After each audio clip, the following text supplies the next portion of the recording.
5 years ago, Dad kicked me out. You're just a waitress. Don't embarrass us again.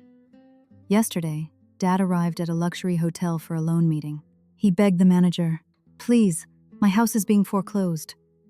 I turned my chair around in the penthouse office. "I remember that day, Dad." And the answer is no. Dad fell to the floor crying. My name is Sophia Reeves. I am 29 years old. I own a hotel. Not manage, not operate under contract, not lease to own or co-own with a silent partner who holds the controlling stake. I own it, 42 rooms, a rooftop bar, a penthouse office on the 5th floor with floor-to-ceiling windows that look out over a city that barely existed 5 years ago. My name is on the deed. My name is on the LLC. My name is above the door in brushed brass lettering that I chose myself and argued with the sign fabricator over for 3 weeks because I wanted it exactly right. I want you to hold on to that image for a moment, the brass letters, the rooftop, the penthouse, because I'm about to take you back to a very different room. A dining room in a gated suburban neighborhood, a table set for 4 with the good dishes, a chair I had no right to pull out because I was wearing an apron. Yesterday, my father walked through the lobby of my hotel in the best suit he owns. It is a navy blue suit. He has owned it for at least 15 years and he has worn it to every important meeting in that time. It is slightly too big for him now. He has lost weight. He came through the lobby at 1:52 in the afternoon, 8 minutes early for a 2 o'clock appointment, because Richard Reeves has always been early to meetings he needs. He approached the front desk and gave his name, and said he was there for a meeting about a business loan. He was directed to sit in one of the lobby chairs and wait for the elevator. He did not know whose hotel he was sitting in. He did not know that the property director he was about to meet had served him his coffee, 1,000 mornings at a chain restaurant where she worked double shifts and read hospitality textbooks at midnight at a kitchen table. He did not know that the penthouse office he was being sent up to had been furnished by the same woman he had told in front of company, at a table set with the good dishes, that she was just a waitress, that she was embarrassing, that she would never be more than what she was at that moment. He got about 45 seconds into his prepared speech before I turned the chair around. I want to tell you everything that happened in that room. But to do that correctly, I have to start 5 years earlier, on a Sunday night in October, because that night is where this story begins. Not where it ends, where it begins. And the distance between those 2 points is the whole point. If family stories like this one stay with you, hit subscribe right now. Drop your city in the comments below. I want to know where you're listening from. I need to describe the room for you, because the room is the whole story in miniature. The Reeves family home is a 5-bedroom house in a gated community in the suburbs of a mid-sized city in the American Midwest. It is the kind of neighborhood where every lawn is maintained to roughly the same standard, and the HOA sends reminder letters if your grass gets past a certain height. There are 2 cars in the driveway, a leased BMW that my father has leased in succession for 20 years, and an SUV my mother drives to church on Sundays and to the grocery store twice a week. The entryway has a coat rack and a console table with a flower arrangement on it that my mother replaces every 2 weeks regardless of whether the flowers have wilted. The house was, when I was growing up in it, my father's primary evidence that his life had gone according to plan. Richard Reeves spent 28 years as a regional sales director for a pharmaceutical company. He was not the kind of man who described this job modestly. He had a way of introducing himself at parties and neighborhood functions and school events that included his title and the company name in the first 2 sentences, the way some people name-drop universities or hometowns. It was his credential. It was how he knew he belonged in the room. My mother, Carol, is a different kind of person entirely. She is warm and instinctively kind and has spent her entire adult life arranging herself carefully around my father's personality. She does not challenge him in public. She smooths things over. She says things like, "He doesn't mean it that way," and give him time when what she means is, "I see what you did, but I am not willing to name it out loud, because naming it means choosing a side." I am not telling you this to be cruel about my mother. I am telling you because understanding her role in that dining room is important. The Hendersons were at dinner that Sunday night. Robert Henderson is a dentist, successful, owns his own practice, drives a different car every few years. His wife Claire sells luxury real estate. They are my father's measuring stick, The family he compares himself to in the way that people who care about these things do all the time while pretending they don't. The Hendersons being present at dinner meant it was a performance dinner. Everything slightly elevated. The good wine, the good dishes, the right music at the right volume from the living room speakers. I was 24. I had been waitressing at Harlow's for 14 months. Harlow's is a mid-range chain restaurant, the kind of place with laminated menus and unlimited breadsticks and a lunch special. I worked doubles when I could get them. I was tired most of the time. In the specific way that service industry workers are tired, which is different from regular tiredness. It lives in your feet and your lower back, and in the part of your brain that has to stay socially present for 9 hours straight, while your actual self goes somewhere quiet and rests. What nobody in my family knew, what I had told exactly nobody yet, was that I had been taking an online hospitality management certification course for the past 4 months. Nights, weekends, at the kitchen table of the apartment I shared with my best friend Destiny, after a double shift with cold coffee going warm beside me. I was learning about hotel operations, revenue management, hospitality finance, food and beverage cost structures. I was getting better at it. I had a 92 average.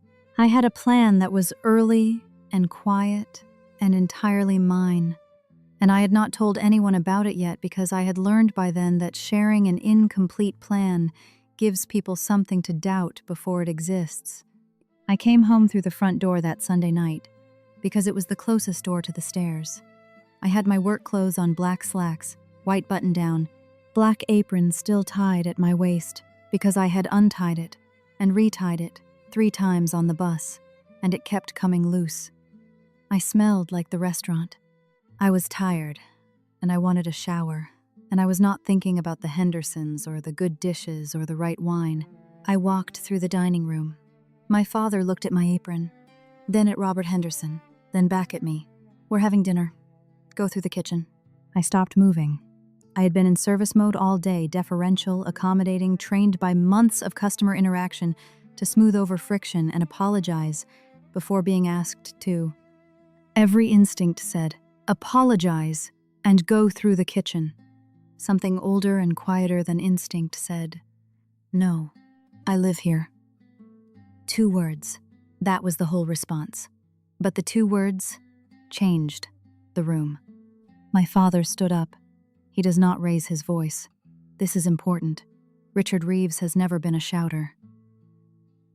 He is cold in a way that is more deliberate than heat. It has the quality of a decision, of something thought through. He looked at me with an expression I knew well, the expression of someone who has been disappointed so many times by the same thing that the disappointment has crystallized into something more durable. You are 24 years old, and you are working at a chain restaurant, and you have been working at a chain restaurant for over a year. You act like that is a plan. You have never had a plan, Sophia. You were going to study pre-law, then you were going to study abroad, then you were going to go into event coordination. Every 6 months there is a new direction, and every new direction goes nowhere. This is your landing. This is where you ended up. Claire Henderson set her fork down. One careful clink. Nobody else moved. I said it without raising my voice, without crying, without the shake in the throat. I could feel arriving. I'm taking courses at night. I'm saving money. I have a plan. You just don't know about it yet, because I haven't told you. He looked at me the way you look at something you have already decided about. Courses. Where? At the kitchen table on your phone? Sophia, you are not in school. You are waiting tables. And I am sitting here with the Hendersons, and you walk through my front door in an apron, and you expect me to act like that is acceptable. You expect me to sit here and pretend that this is not exactly what I was afraid it would be. Robert Henderson had his eyes on his wine glass. My mother was folding and refolding the corner of her napkin. She would not look at me. I knew she would not look at me before I looked at her.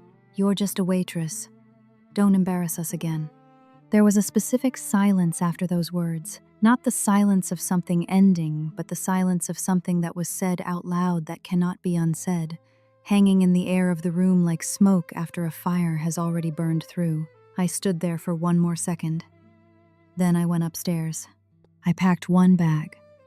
1 bag, because that was all I could carry on the bus, and I was not coming back for a second trip. I did not take things I did not absolutely need. I did not take the childhood things on the shelf in my room. I took clothes, my laptop, the external hard drive with my coursework on it, my certification textbooks, my phone charger, and $230 in cash from the envelope I kept in the drawer of my nightstand. I did not say goodbye. My father did not come upstairs. My mother did not come upstairs. I walked out through the side door. I stood on the sidewalk outside my parents' house in the October dark and I called Destiny. Get in a cab.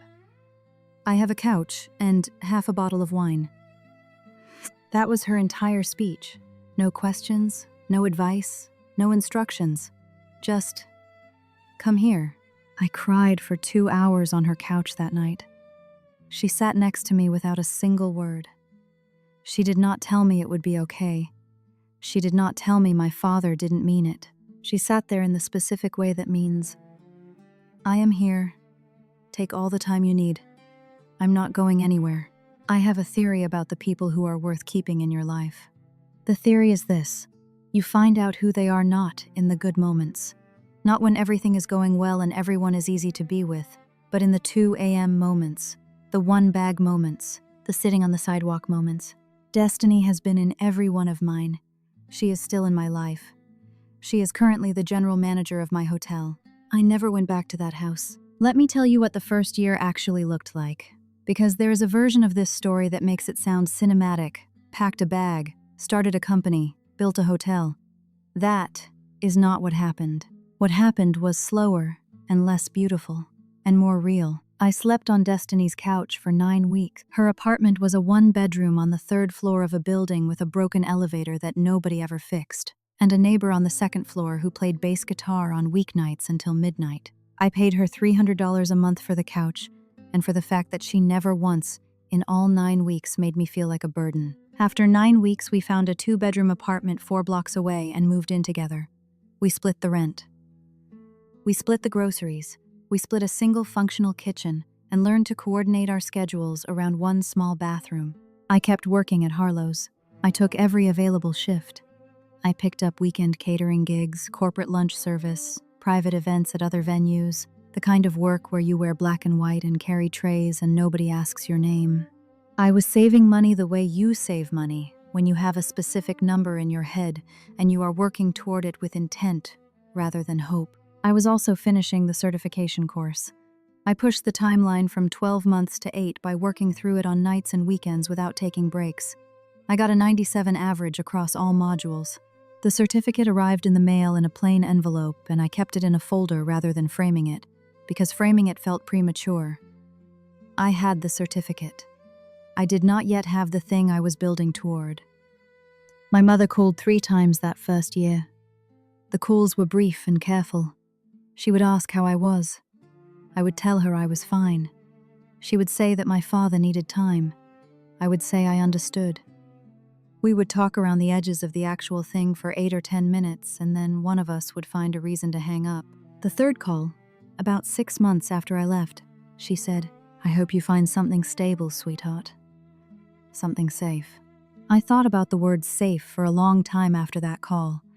I turned it over and looked at it from different angles. And what I understood, eventually, was that safe was the word my mother used when she meant small. She meant, find something that doesn't require you to want more than what you already have access to.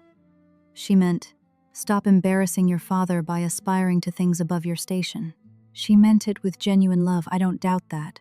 But she meant it with the specific kind of love that asks you to make yourself smaller in order to receive it. And I had spent my whole life making myself smaller for love, and I was not going to do it anymore. I did not call her back for a long time. Marcus Webb came into Harlow's every Tuesday. 11:45 in the morning, Section 4, the table by the window. Black coffee, turkey club, no chips, Wall Street Journal on actual paper. He was 63 years old, semi-retired, former hospitality executive. He had spent 30 years building and managing boutique hotel properties across the Southeast United States. He tipped 25% every week. which in the restaurant industry is a signal it means someone has either done service work themselves or thought carefully enough about other people's labor to compensate it appropriately. I had been serving his table for about 3 months when he left a note under his coffee cup, on a paper napkin, in neat handwriting. "You have the best instincts for reading a room I've seen in years. Are you using them for anything?" I kept that napkin. I have kept it for 5 years. It is in a drawer in my penthouse office at this moment, clipped to the business card he gave me the following Tuesday. I said thank you and went back to work. The following Tuesday, he asked what I was planning to do with the hospitality certification. I told him I wasn't sure yet, that I knew it was the right direction, but I hadn't found the specific path. He asked if I had a business plan. I said I had ideas. He said, "Ideas and plans are different things. An idea is what you have at 2 a.m. A plan is what you still have after you've run the numbers in the daylight. Come find me when you have a plan." I wrote the plan over the next 3 weeks. Every night after my shift, at the kitchen table, with the certification textbooks open beside me, and Destiny occasionally walking through to get water and asking how it was going. The plan was for a small event planning and coordination company, no physical venue, just logistics and management, using existing restaurant, private dining rooms, and hotel event spaces as the physical product. Low overhead, replicable model, high margin if run correctly. I brought it to Marcus on a Tuesday morning. He read it in the parking lot before his lunch. He gave it back to me with red pen notes on every page. The concept is right. The numbers are wrong. The revenue projections assume 90% booking capacity in year 1. That's not a projection. That's a wish. Fix the numbers. I fixed the numbers. More conservative projections, realistic booking assumptions, a clear path to profitability by month 18 instead of month 6. I gave it back to him the following Tuesday. More red pen. Better. The risk section is 1 paragraph. You need to show me you've thought about what goes wrong, not just what goes right. What happens if you lose your anchor client in month 3? What's your contingency if a venue relationship falls through? I added the risk section. 2 pages. I showed 3 failure scenarios with mitigation responses for each. Third version. He read it at a diner on a Saturday morning over eggs and black coffee, and he put it down and said, "This is good. This could actually work." He co-signed a $40,000 business line of credit through a commercial lender he had a relationship with. Let me be precise about what he did and did not do. He did not give me money. He did not fund a company. He co-signed a loan, which meant he put his own credit on the line for mine, which is a very different and in many ways more significant thing than writing a check. He introduced me to Patricia Yates, a commercial attorney who structured the business entity correctly from the start, the kind of structural detail that saves you from expensive problems 5 years later. He attended 2 early client pitches and sat in the back of the room and said nothing, and let me run every second of both presentations. That was the whole of his material help. It was everything. Reeves Event Group opened 14 months after I left home. Within the first 6 months, we had 3 anchor clients, a regional insurance company, a real estate brokerage, and a catering coordination contract with a local wedding venue. By the end of year 2, the company had cleared $180,000 in revenue. Destiny left Harlow's and came on full-time as my operations coordinator. We hired 2 part-time assistants. We moved from our kitchen table to a small shared office space in a co-working building downtown. A local small business blog ran a 4-paragraph write-up on us. I saved the link. I still have it. My father's opinion of me had not changed. He still didn't know what I was doing. I had not told him. I had not called to report in. I had not needed him to believe in the plan for the plan to work. That was the first real lesson. Other people's belief in you is not load-bearing infrastructure. You can build without it. Still here? Good. What comes next is the part people can't believe. Hit like right now and keep going. I want to spend a moment on what the first year of owning the hotel was actually like, because there is a certain version of this story where the building opens and everything goes well and the hard part is over. The hard part is never over. It just changes shape. Opening a hotel is not like opening most businesses. A restaurant can close early if the line cook calls in sick. An event planning company can push a call. A hotel is a living thing that runs on a 24-hour cycle whether you are ready for it or not. Guests arrive at 11 p.m. and need to check in. The HVAC makes a sound at 3 in the morning that nobody in maintenance can immediately explain. The rooftop bar reservation system goes down on the busiest Saturday in October, and someone needs to solve it in real time while keeping 30 guests from noticing. I was in the building most of every day for the first 8 months. Not because I didn't have a team. I had a good team, built carefully, with Destiny as my general manager and James Holloway running the front desk, and a food and beverage director named Carla, who had more operational experience than I did in that specific domain. The team was strong, but I needed to know the building. I needed to learn it from the inside, the way you learn a language, not from a textbook, but from being inside it so consistently that you start thinking in it. I walked every floor every morning at 6, before the housekeeping rotation started. I read every guest review the day it posted. I ate in the restaurant twice a week to understand the experience from the guest side. I sat at the bar on Thursday nights, which were our highest volume nights, and I watched the room.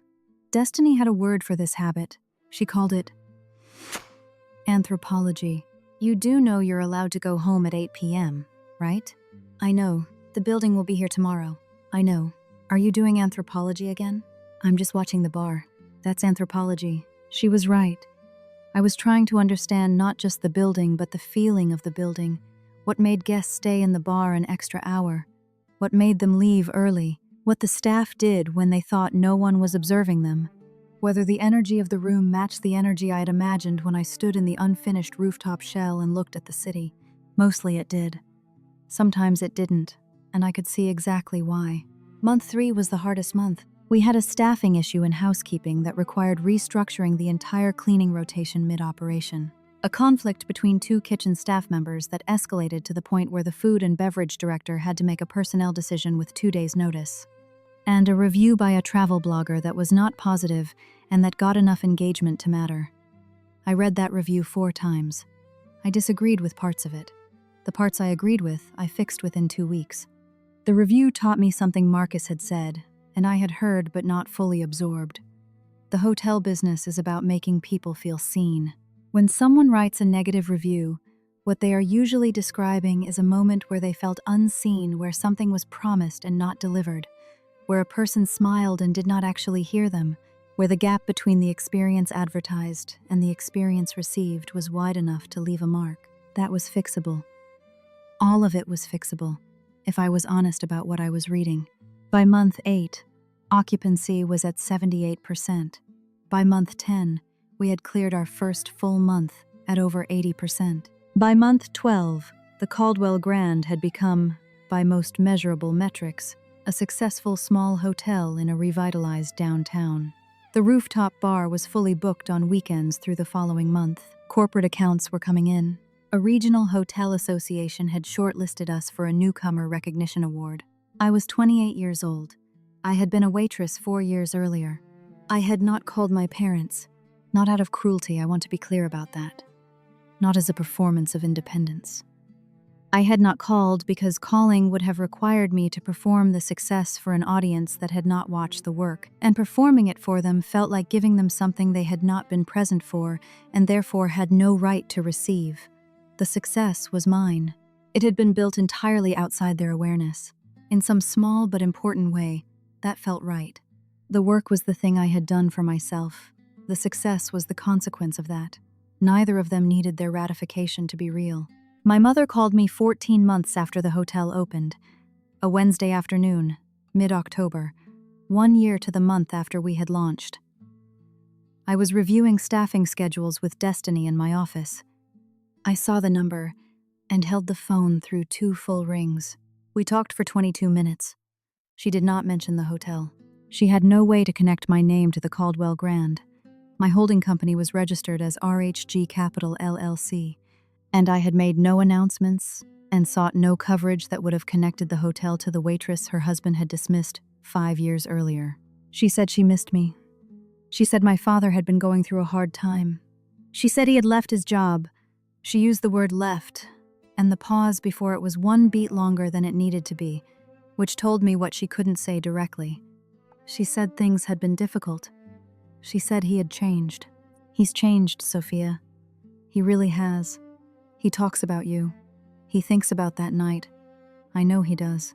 I said I was glad to know he was doing okay. Near the end of the call, almost as a passing detail, she said, "He has a meeting next month, some refinancing thing.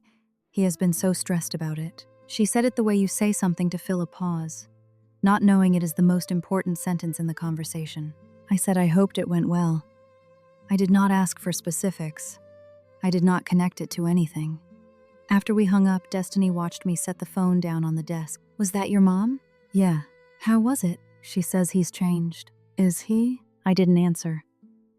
I went back to the staffing schedule. I have learned that some questions answer themselves if you give them enough time. 3 weeks after my mother's call, at 1:17 on a Tuesday afternoon, James Holloway knocked on my office door and closed it behind him. James has been with the hotel since month 2.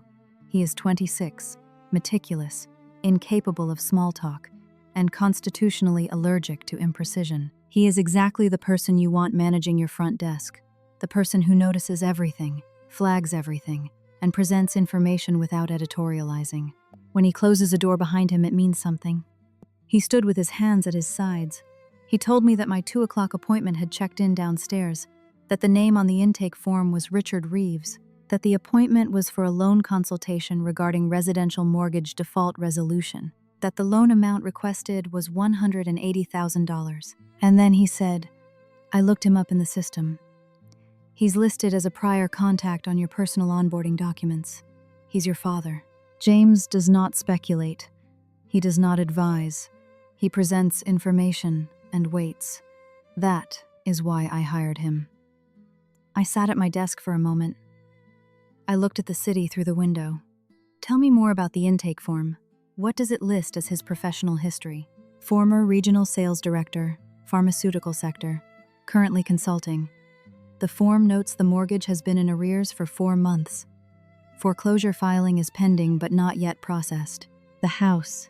He was trying to save the house with the trimmed lawn and the 2 cars in the driveway and the flower arrangement that got replaced every 2 weeks. "Send him up in 20 minutes. James nodded. He moved to leave. He stopped at the door. "Do you want me to remain in the building?" I looked at him. He was asking not out of doubt in me, but out of something more straightforward, basic, professional courtesy. The question of whether his employer needed support for a meeting that was clearly not routine. "Yes, but I don't need you in the room." He nodded and left. I pulled up the lobby camera feed on my secondary monitor. I watched the front door. He came through the main entrance at 1:52, 8 minutes early, which I had predicted. My father has always been early to things that matter to him. The navy suit. I recognized it immediately on the monitor, the slightly wider lapels of a mid-decade cut, the way the jacket sat a half-inch wide on each shoulder now. He had lost weight, enough that it showed. He stopped just inside the entrance and looked around the lobby, the way people do when they want to appear composed and aren't quite achieving it, slow, deliberate, head turning just enough to take in the room without making it obvious that you are taking in the room. He saw the marble floor, the brass fixtures I had argued with the fabricator about, the restored plasterwork ceiling with the period lighting installed at the right spacing and the right Kelvin temperature so it felt warm rather than cold. I watched him register all of it. His expression was the expression of someone who respects what they are seeing and is making a small, private effort not to show it. He checked in with James at the front desk. I watched James speak to him, precise, professional, giving nothing away. My father nodded and sat down in one of the lobby chairs to wait for the elevator call. I watched him for 6 minutes on that monitor. He straightened his tie twice. He opened the folder in his lap and reviewed the pages inside it. He looked at the elevator bank twice. He looked at his watch once. He was running through the speech in his head. I knew that because I had seen him do exactly this before important meetings. The slight movement of the lips, the rehearsal that goes internal but leaves traces on the face. He looked like a man who had been carrying something heavy for a long time without any opportunity to set it down. Destiny appeared in the doorway behind me. I had not called her. She had probably heard from James. "You don't have to do this today." "I know. James can go down. Tell him the director had an emergency. Reschedule for next week." "I know." She watched me watch the monitor. My father smoothed the front of his jacket. "Okay, what do you need?" "Nothing. I'm fine." She crossed to my desk, put her hand on my shoulder for 1 second, pressed once and left. She closed the door behind her. I turned off the monitor. I turned my chair to face the window. I could hear the building the way you hear it when you know every corner of it, the low-frequency hum of the HVAC, the barely audible sound of the elevator mechanism on the far side of the 5th floor, the ambient city noise coming through the double-glazed glass. I heard the elevator open. I heard the junior assistant's voice, "Right this way, Mr. Reeves." I heard my office door open. I heard the chair across my desk pull back. I heard him sit. He began his speech. He had a good opening. I'll give him that. He said his name, his professional background, his years of sales leadership. He used the right language: temporary setback, bridge financing, strong intent to repay. His voice was steady. He had done this before, the art of walking into a room where you need something and making the need sound less urgent than it was. He got about 45 seconds in. I turned the chair around. The silence that followed was not the silence of nothing happening. It was the silence of everything rearranging at once. I have thought about it many times since, and I still don't have a better word for it than that. It was as if the room itself had to take a moment to process the information and adjust. I counted to 4 internally. Not as a dramatic choice, I had not planned any of this as performance. I counted because I needed a beat before I spoke, and counting was the closest thing I had to steadiness in that particular moment. His face moved through things I had not seen on it before. Confusion, first a tightening around the eyes, the specific expression of a brain encountering data that doesn't match its model. Then recognition arriving. I watched it come, watched him see my face, and begin to reconcile it with the room, with the chair, with the framed press coverage on the wall behind me. Then disbelief, the jaw dropped almost imperceptibly, and there was a pause in his breathing that I could see from across the desk. And then, the last thing, the performance dropped. I don't know how else to describe it. Every professional face Richard Reeves had ever built, the sales director face, the prepared meeting face, the confident in rooms face, fell away simultaneously. What was underneath those faces was something I had never seen before. He looked like a man who has just understood something that cannot be walked back. "Sophia." He said my name with his voice unguarded in a way it had never been in my memory.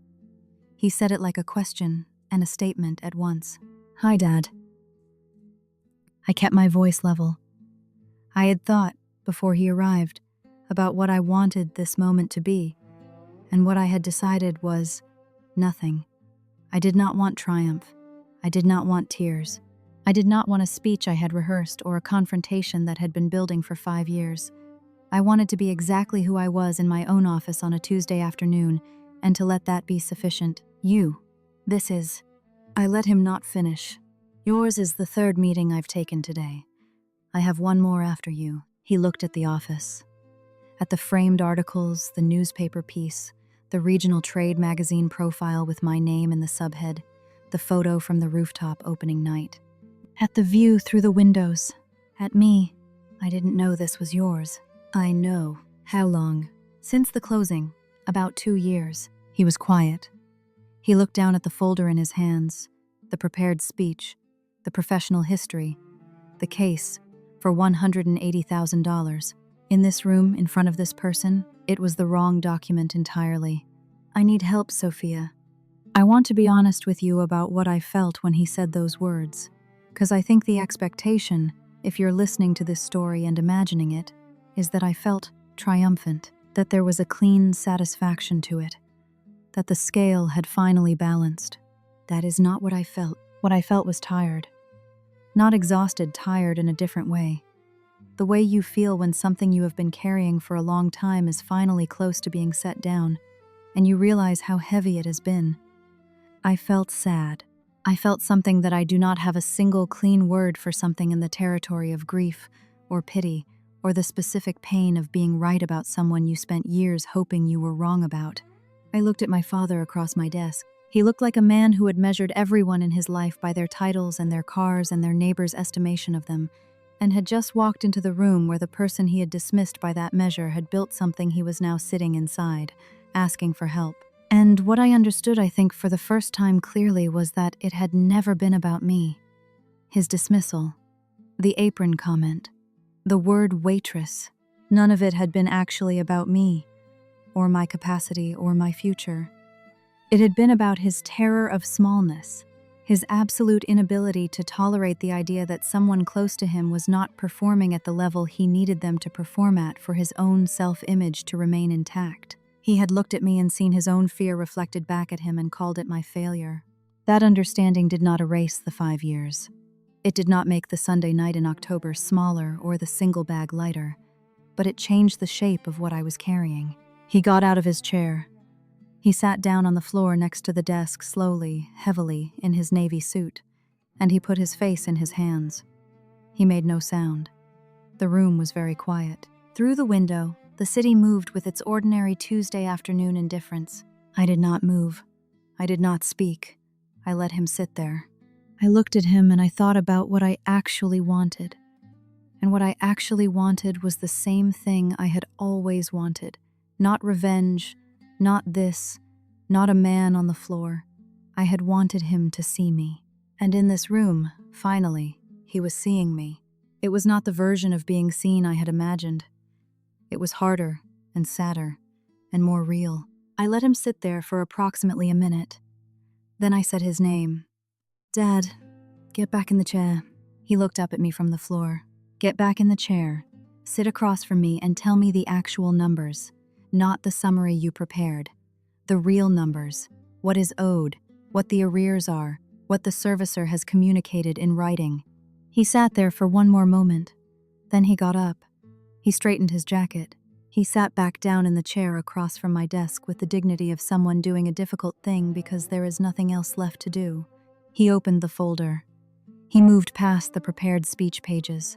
At the back, paper-clipped, were the actual documents, the mortgage statement with the arrears outlined, the formal default notice, the letter from the servicer dated 3 weeks earlier. He slid them across the desk. I read them carefully. It took about 4 minutes. He did not speak while I read. I did not speak either. The room was quiet enough that I could hear the city through the glass. The numbers were worse than I had hoped, but better than I had feared. 4 months in arrears, foreclosure filing pending but not yet submitted to the courts, which meant there was a window, narrow but real. A loan modification was possible, not guaranteed, but structurally feasible if approached quickly and through the right channel. I set the documents down. "I'm not going to give you the loan." He nodded once, a single slow movement, the way people nod when they expected something and the expectation was still painful to receive. "But I am going to refer you to a housing counselor. She's the best in the city for exactly this situation: servicer negotiations, loan modification applications, default resolution. She has gotten people out of worse situations than this one. It's not a guarantee. It's a process that takes work on your end. But it is real and it is the right path." He looked at me across the desk. "Why would you do that? After everything?" I thought about it for a moment. It was a real question and it deserved a real answer. "Because I am not you. And because my mother lives in that house." He was quiet. "Sophia, Not today, Dad. Today we deal with the house. The rest of it will take longer than one meeting to work through. And I'm not ready to work through it today." He nodded. He looked down at the desk. Then his eyes went to the wall, to the framed articles. I watched him read the headline on the trade magazine piece. The subhead had my name in it, Sophia Reeves, Caldwell Grand, Boutique Hospitality, Downtown Revitalization. He sat with those words for a moment. "You built all of this." Not a question, a statement. With something in his voice I had never heard before, something past admiration, something harder and less comfortable, something that comes from the specific experience of having been fundamentally wrong about a person you were supposed to know. "Yes." He nodded one more time. "I said you would never be more than a waitress. I know what you said." I slid the housing counselor's card across the desk. I watched him pick it up and look at it. "Call her today, not tomorrow. Today, before you get home. She needs lead time to pull the servicer documentation before they file. Every day matters at this stage." "I will." "Thank you." He stood. He straightened his jacket. He tucked the folder under his arm and held the business card in his other hand. He walked to the office door. He stopped with his hand on the frame. "The way you talked to me just now, you listened to what I said. You looked at the real numbers. You didn't lose your composure. You told me the truth about what you could and couldn't do. That's the way I should have talked to you. 5 years ago, and every year before that. I looked at him.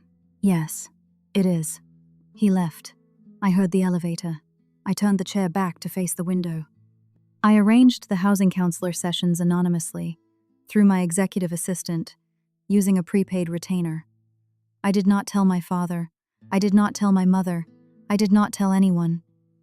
I did it because it was the right thing to do, and because I am building a life that is held together by things I actually believe, rather than things I do for audience, and I did not need an audience for this one.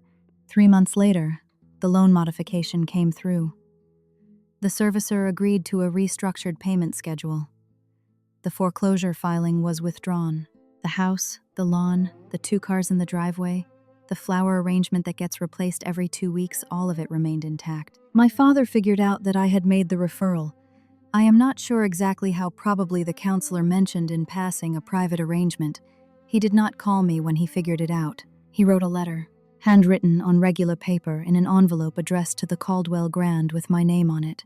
3 paragraphs. The first paragraph described the past 5 years, honestly the job loss, the financial deterioration, the specific shame that comes from losing the only identity you built for yourself at an age when rebuilding it feels impossible. He did not excuse anything. He described it without softening it. The second paragraph was about the Sunday night in October. He said the words he had used. He said he had thought about them every day. He said he understood what they had done and he was not asking me to minimize that. The third paragraph was the one I read twice. It said, "I told you that you would never be more than a waitress." I have thought about those words every single day for 5 years. Not the regret of someone who said something in anger, the regret of someone who genuinely believed it when he said it, and has spent 5 years understanding what that belief says about him and not about you. I don't know how to ask forgiveness from someone I was that wrong about. I am not asking for it. I am just saying it out loud, in writing, where it cannot be taken back. I put the letter in the drawer in my office, the same drawer that has Marcus Webb's napkin in it. That drawer is an archive of the things that changed something. I did not respond for 6 weeks. Then I called him. Not to forgive. Forgiveness is not a single phone call, and I have never found it useful to pretend otherwise. I called because that letter was the most honest thing my father had ever said to me in my life. And honesty deserves acknowledgement even when it arrives years late. I got your letter. I wasn't sure you'd call. I wasn't either. But I'm not done with this. I need you to know that. I'm not ready for Sunday dinners. I don't know what I'm ready for, but I'm not done. He said, okay. Just that.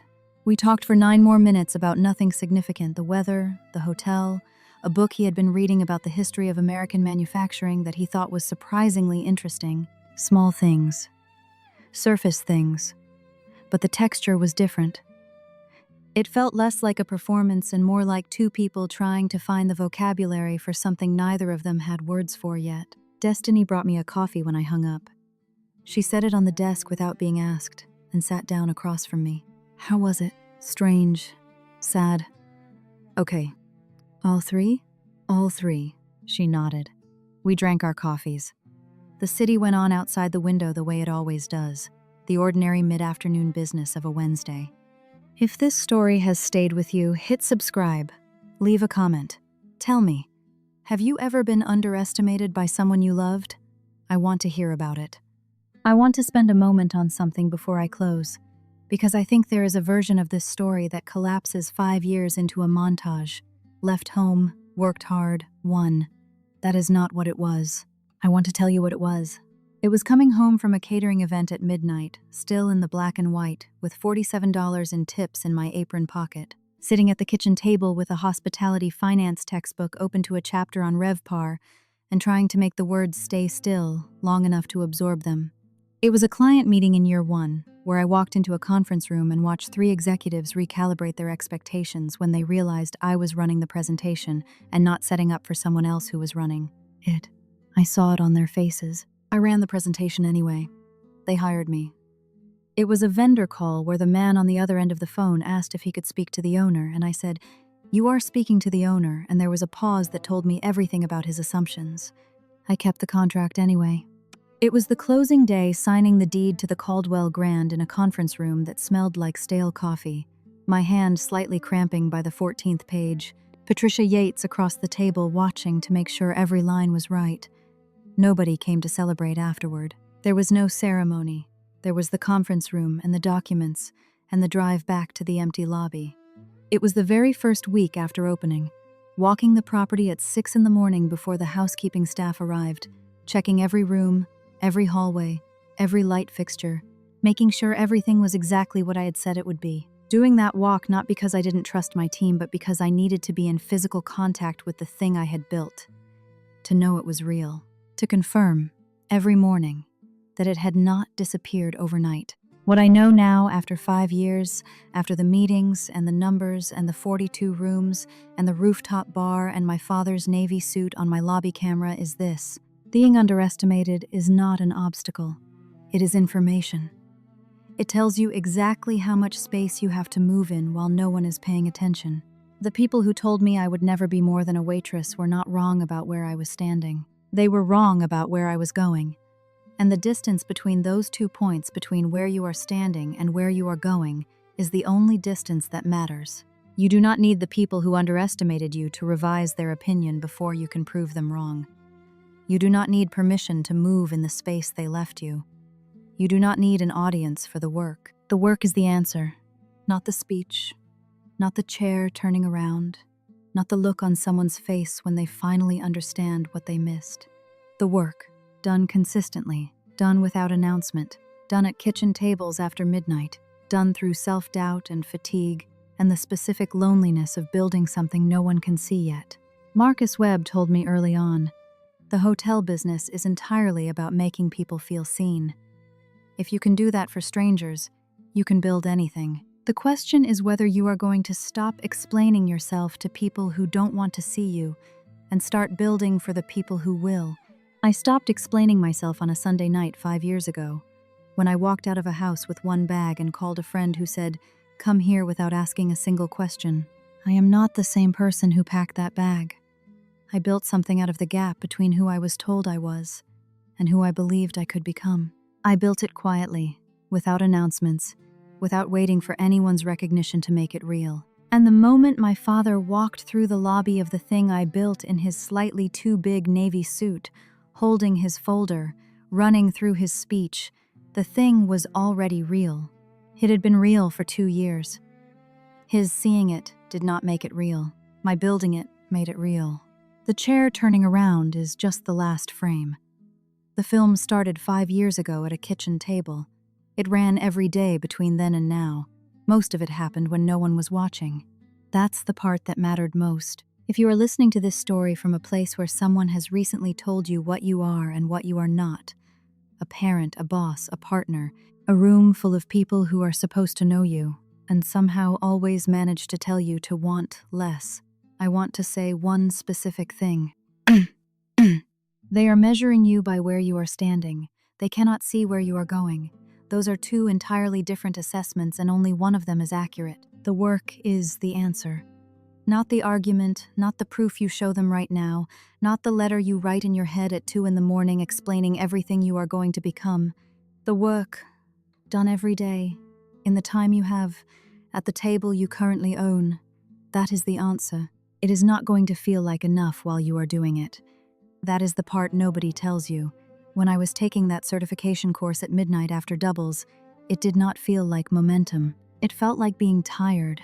When I was revising a business plan for the 3rd time because Marcus Webb wouldn't co-sign it until the risk section was right, it did not feel like building something. It felt like doing homework that nobody assigned. The work rarely feels like winning while you are doing it. It just feels like work. That is how it is supposed to feel. The feeling of winning comes later, and when it comes quietly at a closing table, signing your name on a deed, a little surprised that you are here, and a little unsurprised, because you have been doing the work long enough that you knew it was coming. I want to tell you something about the people who helped me, because I do not want this story to sound like a solitary victory.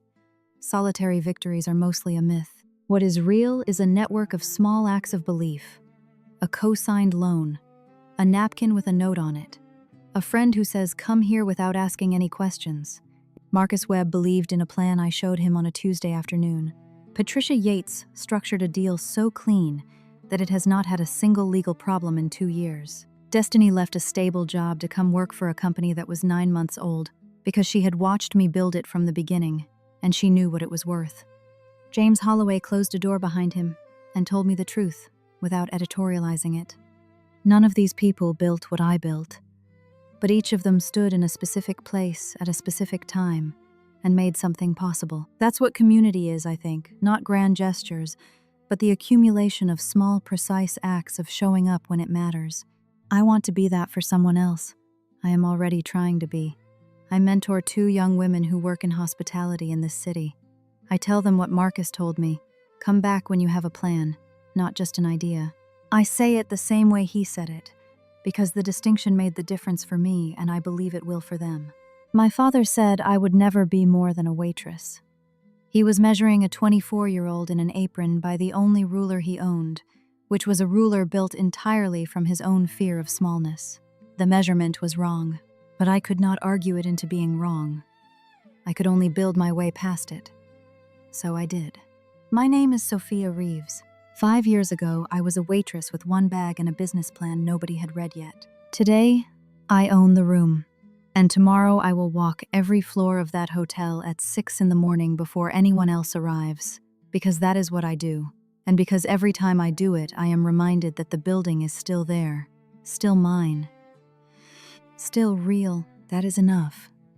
That has always been enough. I told this story because I needed to, and I told it here because I think some of you needed to hear it. I don't know what is on the other side of the hard thing you are in the middle of right now, but I know this: the gap between where you are standing and where you are going is yours to fill. Nobody else gets to decide what goes in it. Fill it with the work. Fill it every day. Fill it quietly, without waiting for anyone's permission or recognition or revised opinion of you. That's what I did. That's what I have. And yesterday, for the first time in 5 years, I called my father and we talked for 9 minutes about nothing in particular. That's where we are. Not repaired, begun again. There's a difference. I know which one it is, and for right now, it is enough. What I have learned is that some things cannot be resolved quickly. They can only be approached slowly, with the patience of people who have both been changed by time and are willing to acknowledge it. My father is not the same man who stood up from that dinner table in October 5 years ago. I am not the same woman who packed 1 bag and walked out to the sidewalk.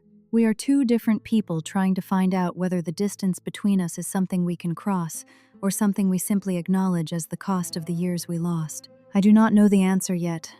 I am not pretending to. What I know is that I am no longer afraid of the question. I spent a long time afraid of this conversation, afraid that having it would confirm that nothing had changed, that the man who told me I would never be more than a waitress was immovable, that the distance was permanent. What I found instead was that he had been living with those words for 5 years too, that they had weight for him as well as for me, that the thing he had said in front of the Hendersons at a table with the good dishes had followed him the same way it followed me, not as something to be proud of, but as something to reckon with. We are reckoning with it, slowly. That is the honest answer. That's my story. If it stayed with you, subscribe, leave a comment, share it with someone who needs it. Have you ever been underestimated by someone who was supposed to believe in you? Tell me in the comments. I want to hear every single one. Check the description for a story I think you'll connect with. Like, subscribe, and I'll see you in the next one. Thank you for being here.